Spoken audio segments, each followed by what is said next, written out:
नमस्कार, मैं हूं दीपांजलि मोइत्रा। देश के 11वें राष्ट्रपति रहे एपीजे अब्दुल कलाम की आज 88वीं जयंती मनाई जा रही। 15 अक्टूबर 1931 को तमिलनाडु के रामेश्वरम में पैदा हुए अब्दुल कलाम आज भले ही हमारे बीच नहीं है, लेकिन ये देश उनको कभी नहीं भूलेगा।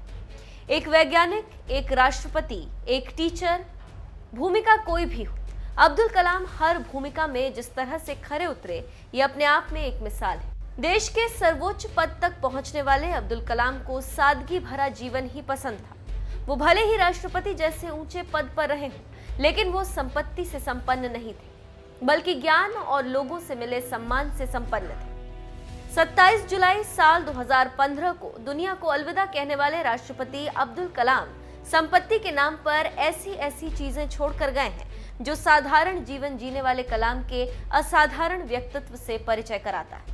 Doctor APJ Abdul Kalam centre के मुताबिक राष्ट्रपति कलाम 2500 किताबें, 2 डीआरडीओ पैंट समेत 6 पैंट, 2 डीआरडीओ शर्ट समेत 4 शर्ट, 1 वेस्टर्न और 2 Indian suit, 1 Padmashri, 1 Padma Bhushan award, 1 Bharat Ratna award और 50 डॉक्टरेट। निधन के वक्त राष्ट्रपति अब्दुल कलाम यही संपत्ति छोड़ गए थे, जिससे आप समझ सकते हैं कि देश के सबसे बड़े वैज्ञानिक, राष्ट्रपति, प्रोफेसर होने के बावजूद उन्होंने ऊंचे बंगले, बड़ी बिल्डिंग, मोटे बैंक बैलेंस नहीं बनाए, बल्कि देश का सम्मान अर्जित किया। यही उनकी सबसे बड़ी संपत्ति है। ऐसे महान शख्सियत को उनकी जयंती के मौके पर पीएम मोदी ने नमन करते हुए लिखा, डॉक्टर कलाम को उनकी जयंती पर नमन, चाहे वो एक वैज्ञानिक के रूप में हो या फिर राष्ट्रपति के रूप में। देश के विकास में उनके योगदान को भारत कभी नहीं भूल सकता। उनके जीवन का सफर लाखों लोगों को प्रेरणा देता रहेगा। गृह मंत्री अमित शाह ने ट्वीट कर कहा, डॉक्टर एपीजे अब्दुल कलाम को उनकी जयंती पर नमन।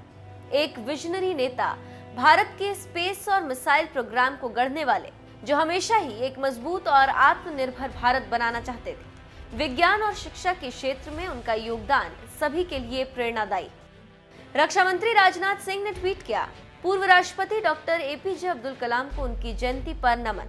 नए और मजबूत भारत के सपने को साकार करने के लिए प्रतिबद्ध कलाम साहब ने अपना पूरा जीवन भारत के भविष्य के निर्माण के लिए समर्पित कर दिया। वो हमारी आने वाली पीढ़ियों को प्रेरित करते रहेंगे।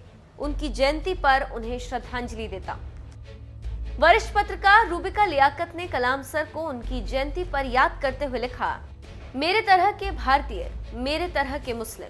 कलाम को उनकी साधारण जीवन शैली के लिए भी याद किया जाता है। ये कलाम ही थे जिन्होंने राष्ट्रपति रहते हुए राष्ट्रपति भवन के दरवाजे आम जनता के लिए खुलवा दिए। इसीलिए उन्हें जनता का राष्ट्रपति भी कहा जाता है। कलाम ने एक वैज्ञानिक और इंजीनियर के तौर पर डीआरडीओ और इसरो के कई महत्वपूर्ण परियोजनाओं पर काम किया। 27 जुलाई 2015 को शिलांग में जब दिल का दौरा पड़ने से उनका निधन हुआ, वो उस वक्त छात्रों को लेक्चर दे रहे थे। ये देश उनके योगदान को हमेशा याद रखेगा और हमें हार नहीं माननी चाहिए। हमें समस्याओं को खुद को हराने नहीं देना चाहिए, जैसी उनकी कही बातों से प्रेरणा लेता रहेगा।